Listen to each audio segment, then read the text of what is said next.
আসসালামু আলাইকুম রাহমাতুল্লাহ। হোম টুইট একাডেমিতে তোমাদের জানাই স্বাগতম। আশা করি তোমরা ভালো আছো। আজ আমি তোমাদের সাথে আলোচনা করব নবম শ্রেণী ইতিহাস ও সামাজিক বিজ্ঞান নিয়ে চতুর্থ অধ্যায় রাজনৈতিক কাঠামো ও নাগরিক দায়িত্ব নিয়ে। তোমাদেরকে বলতে চাই, তোমরা যদি আমার চ্যানেল নতুন হয়ে থাকো অবশ্যই চ্যানেলটিকে সাবস্ক্রাইব করিও। তার আজকে আমাদের মূল আলোচনার বিষয় মূলত হচ্ছে এই তো সামাজিক কাঠামো বা বিদ্যালয়, অর্থাৎ যেভাবে পরিচালিত হয় বা যে ধরনের সেবা পাওয়া যায় এবং আমার ভূমিকা, অর্থাৎ এই বিষয়গুলো নিয়ে আলোচনা করবো। আর তোমরা যদি আমার আগের ভিডিওগুলো দেখতে চাও আমি ডিসক্রিপশনে লিংক দিয়ে দেবো, তোমরা সেখান থেকে দেখতে পারো। তো চলো আমরা এর একটা নমুনা উত্তর দেখে নেওয়া যায়।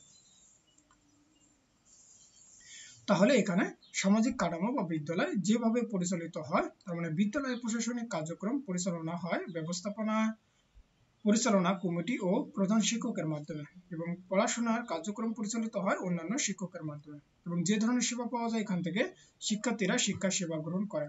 আমার ভূমিকা এখানে কি, যে বিদ্যালয় পরিষ্কার পরিচ্ছন্ন রাখা এবং সবার সাথে সুসম্পর্ক বজায় রাখা এবং শিক্ষকদের আদেশ নির্দেশ মেনে চলা।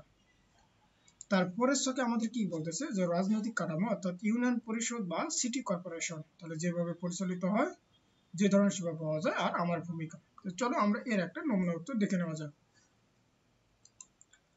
তাহলে আমরা কি বলতে পারি, যে রাজনৈতিক কাঠামো বা ইউনিয়ন পরিষদ বা সিটি কর্পোরেশন, তাহলে এখানে যেভাবে পরিচালিত হয়, ইউনিয়ন পরিষদ পরিচালিত হয় চেয়ারম্যানের মাধ্যমে। তারপর চেয়ারম্যান ইউপি সদস্যদের দায়িত্ব বন্টন করে দেয় এলাকার উন্নয়ন কাজে করার জন্য।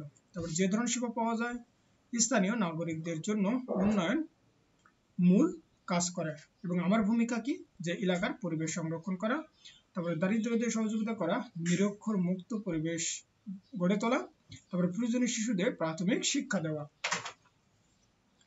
তারপরে আমরা যদি আরেকটু নিচে আসি, আমরা দেখতে পাবো এখানে কি, যে আমরা তো স্থানীয়ভাবে বিদ্যমান একটি সামাজিক ও রাজনৈতিক কাঠামো সম্পর্কে জানলাম। তাহলে নিশ্চয় এছাড়াও আরো অনেক সামাজিক ও রাজনৈতিক কাঠামো স্থানীয় ও বৈশ্বিক পর্যায়ে আছে, তাই না?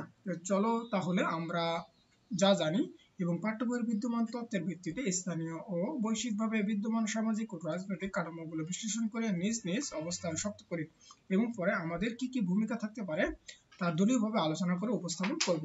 হয়তো পরে দেখো আমাদেরকে দুইটা আবার শখ দেওয়া আছে, এই শখ দুটো আমাদেরকে পূরণ করতে হবে।